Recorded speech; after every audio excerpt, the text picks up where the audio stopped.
So how was training for a marathon post chemo compared to before cancer? Very humbling.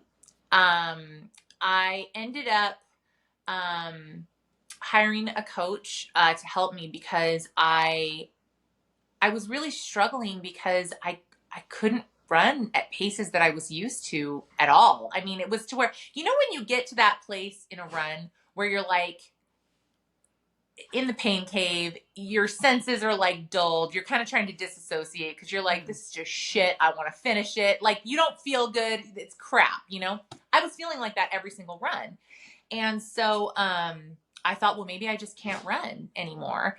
And that was where Angela kind of helped me because she started posting some of her stuff. And I'm like, oh, she's running at paces that I could probably run at, and they're a bit more reasonable. So I reached out to her about her method that she used, and she shared that with me, which is called 80-20, which is basically, I'm sure you guys have heard of it, but basically 80% below ventilatory threshold.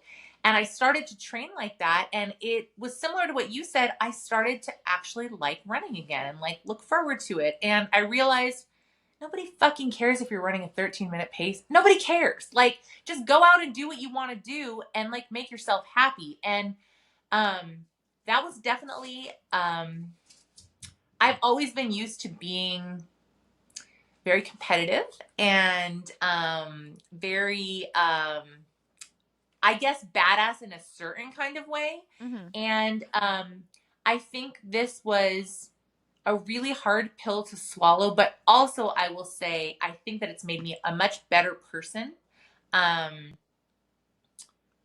you know, can I just say this is, as I say, this is Shari 2.0, right? So this is my first marathon as Shari 2.0. It's slower than any of the marathons that I've done in my previous running career.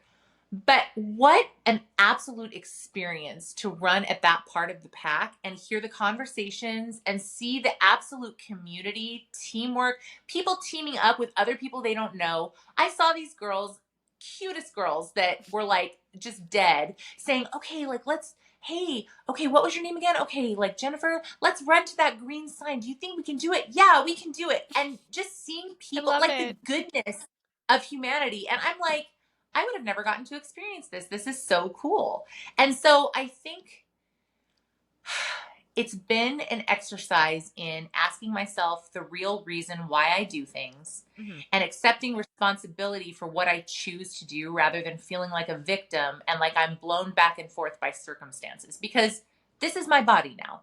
I can choose to accept it and do what I can with it, or I can be pissed all the time. But either way, like, that's my choice. So Mhm. that's been I have to learn that like over and over again so many times. Make it your new mantra. Just repeat it like as many times as you need to hear it. Make it stick. Absolutely. Absolutely. And this is I got I can do hard things tattooed on my wrist. So I can remind myself that sometimes you do hard things and it's Boston qualifying and that's hard. And sometimes you walk the last miles of a marathon and you're not sure your body's going to keep going, and that's your hard thing. And Mhm. they're both hard things. They just look a little bit different. Mhm. Yeah, your body's So been how through hell. You got to be proud of all those little Tell me. milestones. Gosh, definitely, for sure. You have to learn to celebrate like the small wins. Mhm. And I think you have to learn that consistency is putting little drops into a big bucket, and it takes a long time for that to fill up. And you just have to keep putting the drops in, even though like that's not sexy content. Nobody wants to see like, oh, look, I ran a 13-minute mile again for 5 miles and I didn't feel horrible. Nobody wants to see that, but that's what you have to do.